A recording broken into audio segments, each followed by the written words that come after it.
चलो बच्चा स्टार्ट करते हैं एक और नया सम। यहाँ पे हमें सम में क्या दिया हुआ है, तो यहाँ सम में बोला हुआ है कि आपकी 2 पॉइंट का डिस्टेंस आपको दिया हुआ है और आपको कोई एक मिसिंग वैल्यू ढूंढनी है, मिसिंग कोऑर्डिनेट ढूंढना है, वो हमें दिया हुआ है। तो फर्स्ट ऑफ ऑल बच्चा क्वेश्चन को प्रॉपर समझते हैं।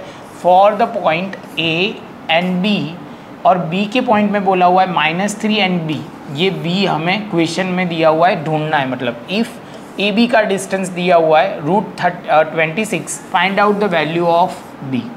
समझ में आया? तो फर्स्ट ऑफ ऑल बच्चा डिस्टेंस फॉर्मूला है क्या, तो आप बोलोगे सर x2 माइनस x1 का होल स्क्वायर प्लस आप बोलोगे y2 माइनस y1 का होल स्क्वायर। तो यहाँ पे सबसे पहले आप बोलोगे सर यहाँ का डिस्टेंस जो है वो किसका डिस्टेंस है, डिस्टेंस ऑफ ए बी। यहाँ तक क्लियर है, ये पॉइंट क्लियर। तो बच्चा अब दूसरे स्टेप में आप बोलोगे सर यहाँ पे जो ध्यान में रखना है, ए हमारा क्या है, तो ए हमारा है 2 और 4, और आप बोलोगे सर यहाँ पे बी हमारा क्या है, तो बी हमारा है -3 और बी। तो यहाँ पे हम लिखेंगे x1 ये है y1, ये है x2, ये है y2। क्लियर? तो जैसे ये पॉइंट कंप्लीट होता है तो बच्चा यहाँ पे हम आगे बढ़ेंगे। तो यहाँ पे x2 जो है वो हमारा है -3, यहाँ पे आप बोलोगे x1 जो है वो सर लिखो 2 का होल स्क्वायर, और यहाँ पे y2 जो है वो हमारा है b -4 होल स्क्वायर।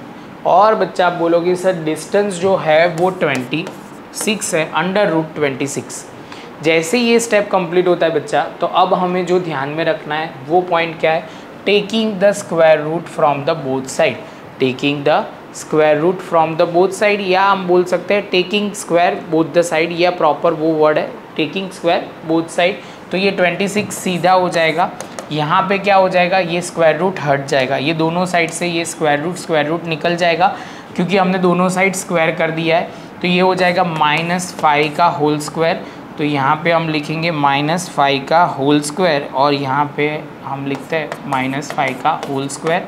यहाँ पे आप बोलोगे सर ये तो a माइनस बी की आइडेंटिटी है, ऐसा कुछ a माइनस बी का होल स्क्वायर, तो a² -2ab प्लस b²। तो सेम चीज़ हमें यहाँ अप्लाई करनी है, तो हम लिखेंगे b² -2ab, तो मतलब 2 का 2, आप बोलोगे सर 2 × 4 कर दो तो 8 हो जाएगा, और b लिखेंगे, और यहाँ पे 4 का स्क्वायर जो हो जाएगा सीधा 16, क्योंकि बहुत लंबा नहीं खींचते, बहुत स्टेप लंबे हो जाएंगे।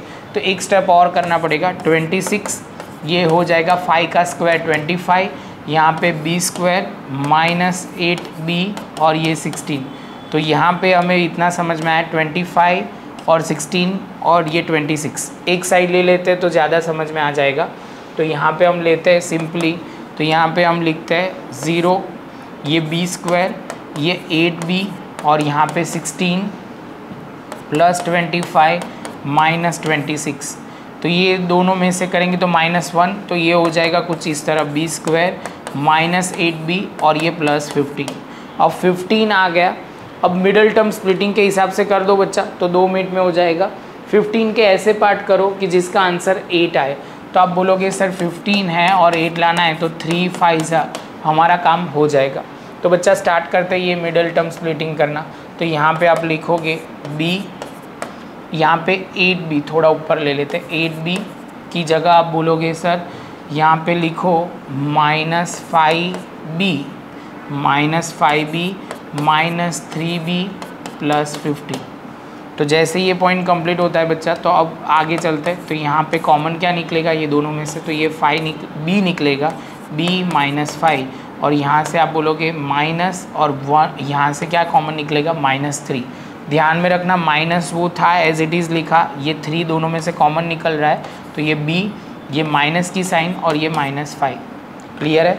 अब दोनों ब्रैकेट यहाँ से देखो, ये दोनों ब्रैकेट सेम हो रहा है, दोनों ब्रैकेट सेम हो रहा है। तो यहाँ पे आप लिखोगे b -5 और ये b -3। कंपेयर करते हैं 0 के साथ, तो यहाँ पे 0 के साथ कंपेयर करेंगे तो क्या हो जाएगा, तो यहाँ पे होगा b -5 = 0 और b -3 = 0। तो b = 5 आ जाएगा और b = 3 आ जाएगा। b के पॉसिबल आउटकम 2 हो सकते हैं, बी हो सकता है 5 और आप बोलोगे सर ये हो सकता है क्या 3 हो सकता है। तो इसके साथ बच्चा हमारा ये सम ख़त्म हुआ है। सिंपल ऐसे देखो तो सिंपल सम है, आप कर लोगे, प्रैक्टिस थोड़ी करना तो क्लियर हो जाएगा। मिलते हैं बच्चा नेक्स्ट लेक्चर में नए सम के।